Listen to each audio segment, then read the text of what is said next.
Welcome to Battle Breakdown by How It's Played, the series that examines famous scenes from movies and television through the lens of a role-playing game and illustrates how those events might play out at the game table.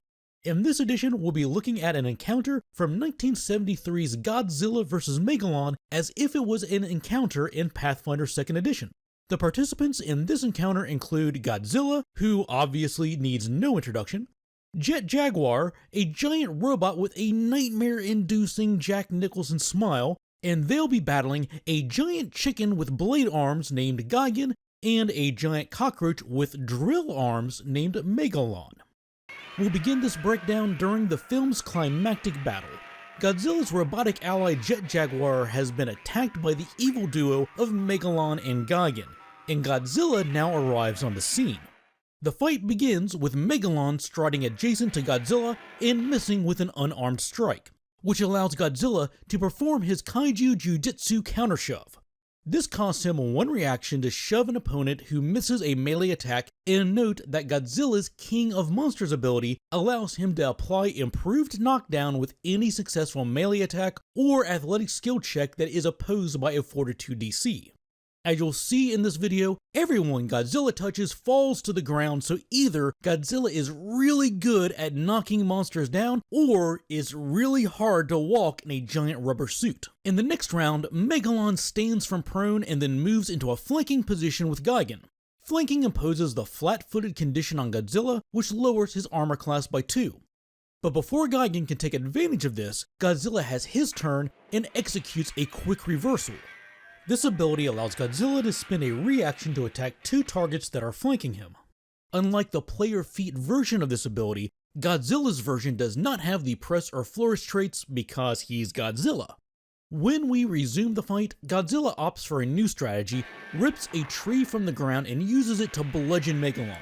It costs him 1 interact action to pull the tree from the ground and a second to strike with it.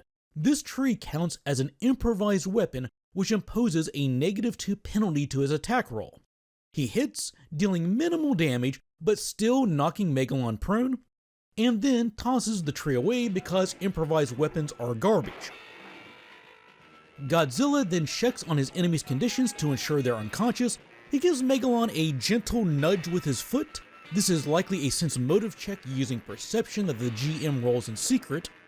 Satisfied that Megalon is out cold, Godzilla goes on to check Gigan. Unknown to him, Gigan is only pretending to be unconscious, so when it was Gigan's turn and he declared this, the GM rolled Gigan's deception skill versus Godzilla's perception DC, and Gigan succeeded.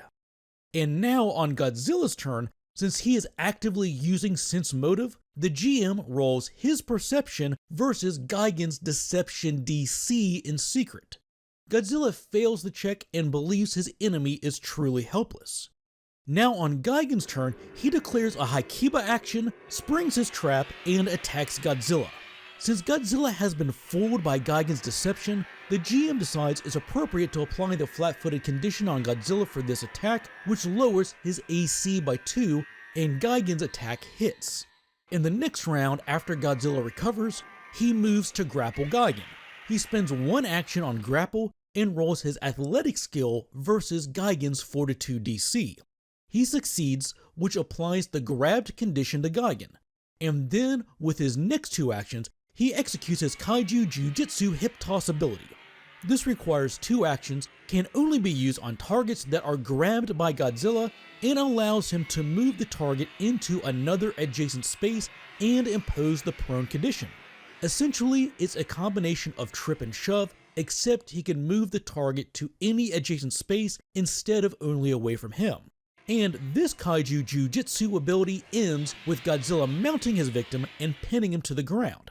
This imposes the restrained condition on Gigan and renders him flat-footed as well. Godzilla continues with Kaiju Jujitsu Flurry of Blows, an ability that can only be used against restrained targets and allows him to unleash a combination of thunderous fist attacks. Now we'll skip ahead to a little later in the scene. Gigan has recovered and is attacking a helpless Jaguar. As Godzilla moves to save his ally, the giant chicken monster places a bladed arm against the robot's neck and uses the ready action. He states the conditional trigger as If Godzilla moves closer, I will execute Jaguar.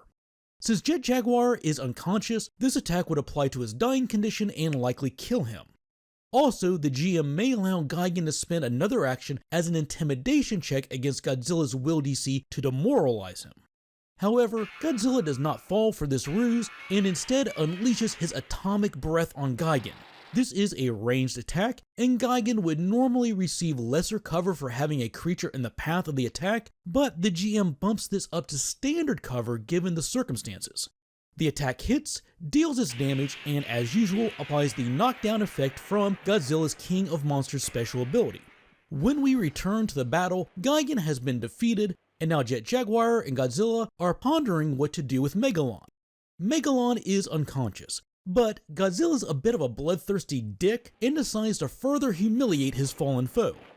He runs back, throws up a pair of victory fingers, and Jaguar takes his cue to lift Megalon from the ground and hold him. Megalon is already suffering the unconscious condition, so he's flat-footed, but Jaguar also grapples him just to be sure. Godzilla then spends 2 actions to perform his Super Omega Tail Slide Dropkick attack. This allows him to leap up to his speed and deliver an unarmed melee attack to an enemy who is adjacent to the final square of the leap. The attack hits, and since his opponent is unconscious, the damage of the attack is irrelevant and instead Megalon gains the Dying 1 condition.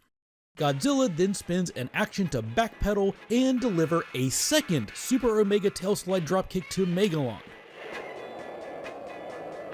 Once more, this hits and increases Megalon to Dying 2.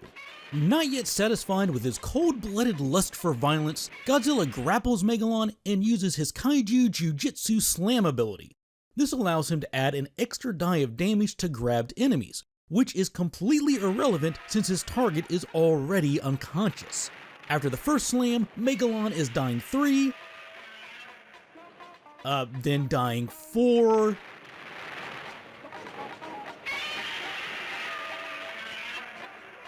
but he's definitely dead now. Dude, seriously, he's dead. Okay. After Godzilla is tired of bludgeoning a giant corpse, he spends his remaining actions on stride to waddle off into the sunset. A true hero. Okay, that's Godzilla and Jaguar versus Megalon and Gigan.